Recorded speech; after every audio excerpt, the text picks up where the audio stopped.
Hello all, Shane here, Lala67. Quick update on my Stryker. So as you can see, I've done quite a bit more work to her. There's a little touch-ups I've yet to do and a few little corrections here and there, but I'll talk you through. So the wheels were on. The wheels became an issue for me, not out of any fault of the kit, but more so how I kind of snookered myself basically. What happened was I basically glued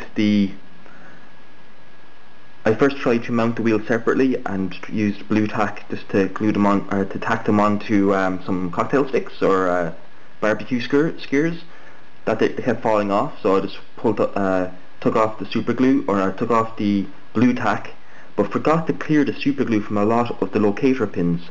And then so when the blue tack was still in a lot of these locator pins, I forgot to properly remove it, and then like a bloody wally, I super glued them onto sticks, and then when the super glue hit the blue tack, it reacted and it became rock hard. Sorry, I just noticed a little something there we go. And so I had to cut off all the locator tabs on the axles to fit these wheels. It was an absolute nightmare, but we got there in the end. So pigments went on. In all, I'm pretty happy with the pigments. I only had the one colour, so I'm going to go back with some paint and just kind of add a little difference to it here and there. You can kind of see the soot coming off the deflector, coming off there. You can also probably see a little bit better the pin washes I did, or the pin filters should I say. Also the weapon platform is just mounted with a bit of blue tack. That's not going to go on until I'm fully done. You can also see the periscopes have been painted in. I used them to simulate the reflective quality to the anti-laser coating. I used Vallejo gunmetal blue. It's not completely correct, but I didn't want to have to wait to add an extra to buy the aftermarket film coats for it, so I just painted them in, and I'm pretty happy with it. Okay, so I'm just going to rotate. So now we're beginning to look like a Stryker.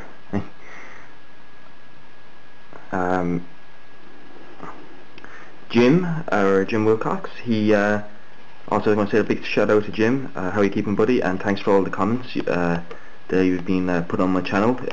Thank you for your support, and just like I was saying, that if you'd like me, or would you like me to show any videos or techniques, please just ask and I'll be happy to try to do my best to make a video for you. And if not, so I'd be more than happy to redirect you on to other members of the community that would have the skills for the techniques you're looking for. So just a big shout out to Jim, and also another big shout out to Styrene Phoenix. Just I want to say thank you to the two of you for your support over the last couple of weeks, and it's been very much appreciated, so thank you, lads. And also I want to say a big shout out to all the new and old subscribers as well, so thank you to all of you. Just thought it'd be fair. So there's the spool of concertina wire. All I did there was just put a mist of dust over it, because Jim was telling me from his line of work they employ this quite heavily, and he's saying it does not rust as in how the old World War II style barbed wire does, as it's stainless steel.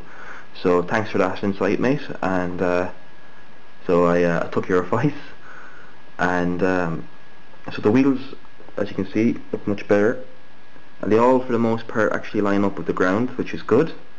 That took some doing. Also have kind of been washed out by the camera, by the lights, a squashed up paper water bottle box. That's loose. I'm just leaving on to decide its final placement. Also you can see kind of little detail work on the rag. Just put a little red stripe going through it just to break it up. The weapon system is painted a slightly different colour to the rest of the vehicle, but I think it kind of works because it adds a little bit of difference to the rest of the machine.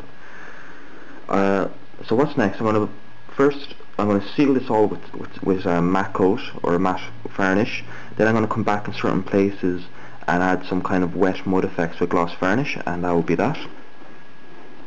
The rear, again I kind of built up the mud at the bottom and then let it kind of feather through. Again, I'm not too happy. I might actually go back with some dust effects and just tone that down.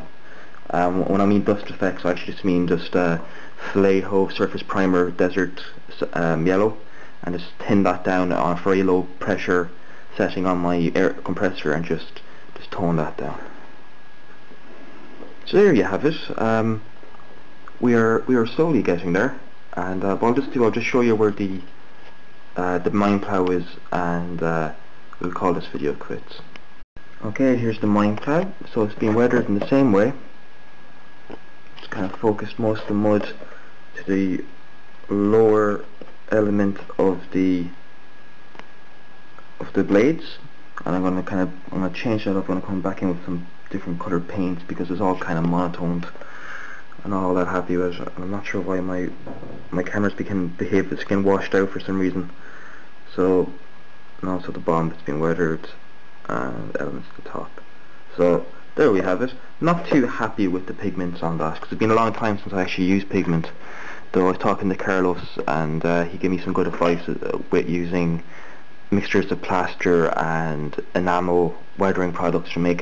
So that's what I'm going to be using any more in the future. So thanks for that advice too, buddy.